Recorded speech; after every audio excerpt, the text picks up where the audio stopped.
there's a line in a poem that I wrote that says, "A remembered truth is a dead thing." And I think about that a lot because what might be true today may or may not be true tomorrow. I have to make the inquiry again. And I do think that that's how we discover what is true. We need to be in a self-connective practice, whether it's journaling or meditating or whatever it might be, that has us in connection with what's true for us. And to remember that it may shift or change or morph as we evolve. Okay, so if I just take, we're going to geek out on words here. Yeah. Since Yeah, you I write love it. books, I write books. I'm like, I have a wall in my office where I take words that I think are really interesting and I just write them up there. And I'm like, I don't know where I'm going to use that, but I think that word's really interesting. So I'm geeking out on the word truth because here's where my brain goes is, well, if I'm looking at information, I'm going to get really like woo-woo here for a moment. Information looks different based on who you are in the moment.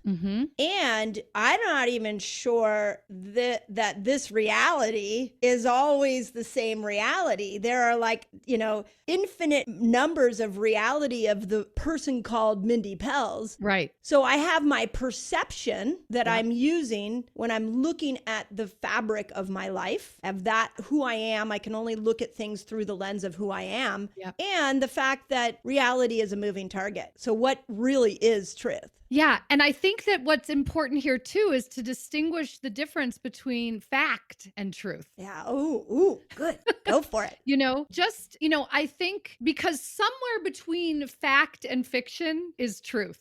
Okay. Well, that gets us in the ballpark, maybe. Yeah. Because I think things, there are things that are facts that still may not ring true or may not resonate. And so we also have to be curious about how we are relating to what we hold as true. Right. That's what I was thinking.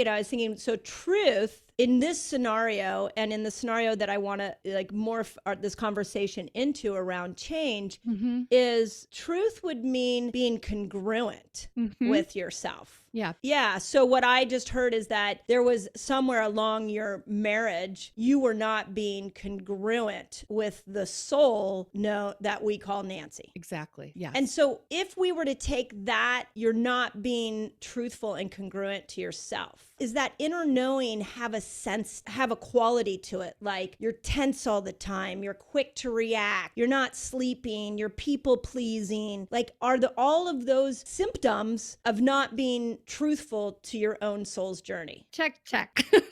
Yeah. And for me also, it was the way I have chosen in my life to numb out is through workaholism. Yeah. So I really dove into my job. I really dove into a place where I couldn't feel anymore. I kept myself so busy. I kept myself so in service of others, seeking external validation, chasing all the gold stars, thinking all of that external stamp of approval would resolve something inside of me. And of course, it does not.